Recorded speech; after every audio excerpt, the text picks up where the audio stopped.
Uh, Before we dive into the world of high-flying action and drama, don't forget to subscribe to our channel and hit that like button for more exciting content. Imagine a world where Top Gun Maverick was directed by someone other than Joseph Kosinski. What would the movie have looked like? Would it have been just as thrilling and action-packed?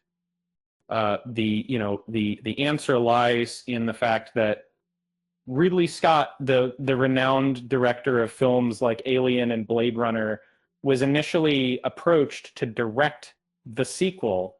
However, he declined the offer, leaving Kosinski to take the reins.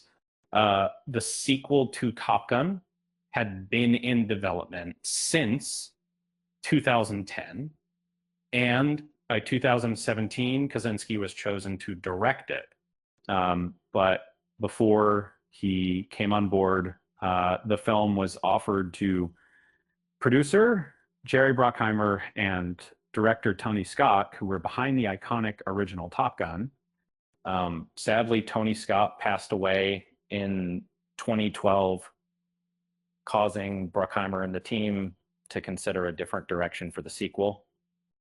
Ridley Scott, Tony's brother, was considered as a possible replacement, but declined the offer.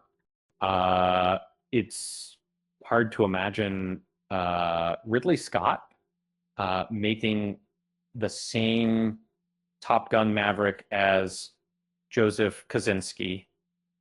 That Scott's past work may have made for an interesting vision, but it's challenging to imagine the specific direction he might have taken with the movie. One of the most interesting elements of a Ridley Scott-directed Top Gun sequel would have been his ability to step into a cinematic world with such a well-defined tone and aesthetic. Scott has done sequels before, but he has typically been at his best with either completely original stories or historical baselines upon which he can impose his vision. So why did Ridley Scott turn down the opportunity to direct Top Gun Maverick? The answer lies in his personal connection to the original film. Scott had a deep respect for his brother's work and didn't want to continue in his footsteps.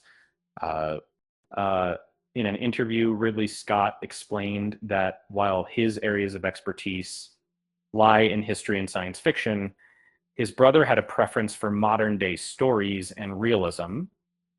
As Scott himself said, Tony was always drawn to the present. It's hardly surprising that Scott opted against meddling with one of his brother's most enduring and cherished masterpieces. Despite being a highly esteemed action director, Top Gun is probably the film he is most synonymous with across the board.